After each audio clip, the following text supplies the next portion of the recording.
Hello, Julie. Hello, Mary. How are you?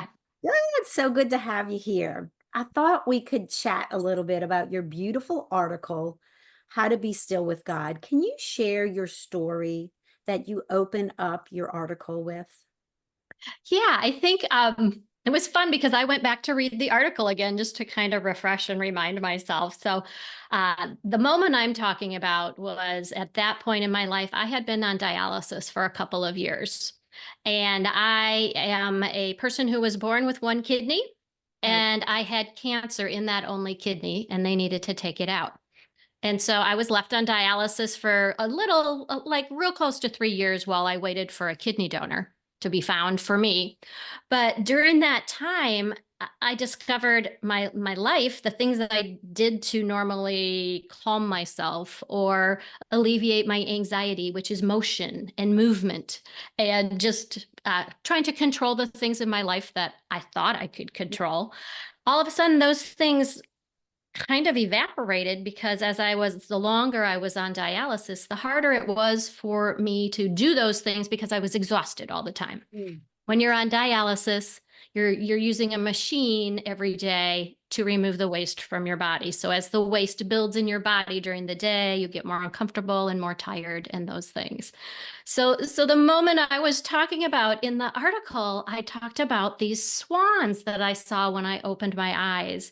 Well, at that point on that particular day, I was just so overwhelmed and anxious and just was done.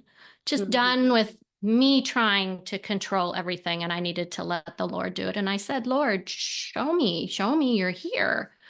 And through that, when I opened my eyes and I saw those swans, I was just reminded of his presence because I love the outdoors. And to see swans, particularly three pairs, is very unusual. And so that just started this practice within me because I couldn't physically do the things I used to do. Right, I needed to sit and be with the Lord. And he used that dialysis that I could not to help right. me learn to be still in his presence and actually enjoy doing that, which Yes. is very unusual for me. Yeah, I love that story though, because I'm a visual person. Hmm. I can just see that moment. And for me, it's often some normal activity that God uses that I see with my eyes to catch my attention. So thanks for sharing that. And Yeah. you share a statement that I just love. As we make space to be still with Jesus, our faith is activated. How did you learn this? How did you learn to overcome distractions that interfere with activating our faith so we can be still with Jesus? Right. Let's just say I'm still not wonderful at it. I'm a work in progress for As sure, we all are. as we all are. But it really was all about prayer, and just persevering through the distractions. I mean, I read the other day, and I don't remember where I read it, but I'm going to share it because it was very impactful even now to me. It said, instead of fitting God into our daily routine, let's create our daily routines around our relationship with God. I love And that. yeah, right. And I Yeah. found that to be so true then and now, that it's a conscious decision, right? I Yeah, mean, we have choices every day before that's right. us. And I made the conscious choice to put aside the distractions, or at least try to, Yes. right? And it's still a struggle today, but I've learned, put your phone away, put Hmm. it in another room if I have to. Um, but I tend to avoid my time with the Lord when I'm anxious. Yeah, And I can't do it on my own, nor does he expect us to do it on our own, to come and be still with him. that's right. So That's why we I have the Holy Spirit, right? To help us. Right. That's pretty much every day it became more about, Lord, I want to do this. I want to be quiet and hear from you and talk with you and share with you, but you need to help me. I need your help. I can't do it. And that's really the only way I could overcome the need to do all the other things, or Yes. for the phone or my Yes. to-do list. Yeah. Yeah, I've started putting my phone in do not disturb Yes. when I'm studying, praying, because I personally I can't manage it. We have so many distractions. Right. So I love that, and I think that'll help a lot of people. So Mhm. the benefits. We talked a little bit of how you discovered it. What have been the benefits of being still with God? For me, just living that journey on being on dialysis and living with uncertainty of what comes next, I was filled with joy just Mm, simply being in his presence. For me, that was the biggest benefit. I stopped looking at all the what ifs and just turned to him. And then everything else just kind of, not everything else, but a lot of things fell in place mentally and physically for myself doing that. Mentally, I was in a much better headspace to handle things. And physically, it just felt like it allowed my body to accept what was happening to me and to stop fighting it and just live in that. And then,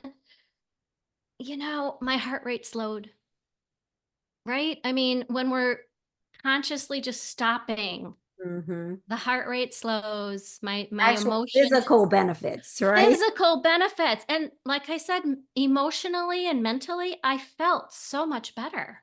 Mm, Even though I still had all the uncertainty, I was in a better space to just live out life and love others and do my life.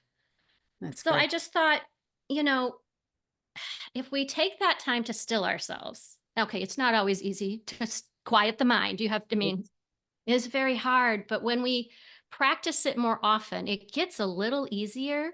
And when we do, we get a better sense of God's presence in our lives. We're Mm, able to see Him more throughout the day. And believe it or not, you can start hearing those prompts because you've quieted the noise. And you're reminded that you're loved and you're not alone. That was the biggest thing, the mm. reminder I wasn't alone. He was there with you. Yes. Yeah. Ah, So that was kind of like my big yes, that's beautiful. It's yes. beautiful because we all need that. I mean, that's a pretty big mountain to climb, your Yes. story. And lots of people have mountains to climb. And I think what Yeah. you said, you're not alone climbing, even if Right. you are alone, right? Yes. Love that. Yeah. I love that. Yeah. So let's go to the heart of your article. All of it is such a good article, and I encourage you to go read it at butterflyliving.org. But the exercise that you use to stop and connect, be still, share a little bit of the highlights of what you do in that exercise. Yeah. We talked about the phone, put it away. And Yes, it's really hard. I mean, it's sometimes I very have to put hard. it in another room. Mhm. Like you said, even if I put it on do not disturb, I'm still kind of like, it's there. It's Tempted. You're calling. tempted. I am tempted for sure. So definitely that has been a big one. And then I write down, we all have oh, we got to do this. I got to do this. I got to do this today. I write them all down first because then I feel like I've released them off my head. I'm not going to forget what I have to do. And I can grab that piece of paper later. That's And good. so that just gives me that space to draw away with Jesus. Whether I choose to physically draw into another room or go outdoors, I have the benefit of living on a lake. And lots of times, if my mind is too busy, I can go out on the lake I have a stand up paddleboard, and that gets me away from everything. That's good for you. That's great. It, it's wonderful. Yeah, I Yeah. love that too because it's different than a to-do list. What Right. you just said, and for me would be very beneficial. It's like a mental download. Just clear Right. your mind for a moment of all those things that are taking up space. It's Right. beautiful. Great advice. It is, and if you're a person who is in a season of life where you've got anxiety and a lot of worries, and maybe elderly parents, and Mhm. jot all those down. Yeah, Jot those down for a moment and release them to the Lord, and then find a way to be still in His presence. And it's not always about the physical stillness.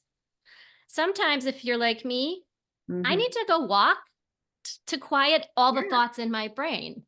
yep, And then when I'm doing that, I'm more aware of God's presence. My mind stops running enough to mhm, actually hear from him and just experience being with him. Yeah, that's a good point too. Yeah. Not Because, we're not necessarily, yeah, physically still. right. Yeah. But I will tell you the truth. There are days when I get like I'm just overwhelmed. I'm just overwhelmed and I just need to lay down. I will take a blanket. I will lay on my couch and set a timer for 10 minutes and just say, okay, God, it's just me and you. And I'm just going to lay here and I'm not going to say a thing. I'm going to let you minister to my heart that just can't calm itself. It works I love every that time, too, Julie. That's great. unless you fall asleep, but that's good Okay. too. But sometimes he talks to you in dreams. So Right. Exactly. So, that's so those are beautiful the, too. yeah, those Very are the, helpful. yeah. So hopefully those will help your listeners. And yeah, I mean, try it. See, play with it. See what works Yes. for you. Yes. Thank you. Yeah, So helpful. And your article's popular. And I think because we do live in such a busy world, we and do. that it's just taking a deep breath and doing the things you suggest can really be life changing and can It really can. alter our peace and our presence. So I just love all that. And I encourage everyone to read the whole article. Well, it was such a pleasure to chat and to have you on Butterfly Living. Can you tell us about you, where people can connect with you?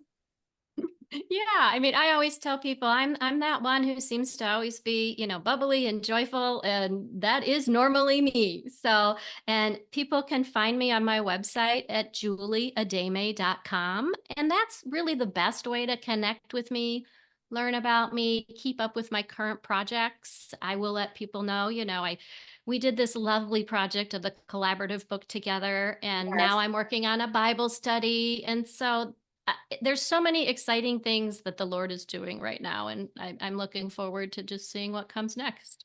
Awesome. So do you have something coming out soon? I do something. It should it. I'm November 1st. That's the Awesome. date. So I have a Bible study coming out on the Book of Hebrews on November 1st. Oh, great. And of course, Yeah. Life-Changing Stories is what you were speaking of. This is available Yes. on Amazon, and all the profits are going to Compassion International. So you can Yes. order this now. So, well, Right. thank you so much. Thank you. I've And enjoyed it. yes, you be blessed and all your ministries too. Bye. Thank you. You too. Bye.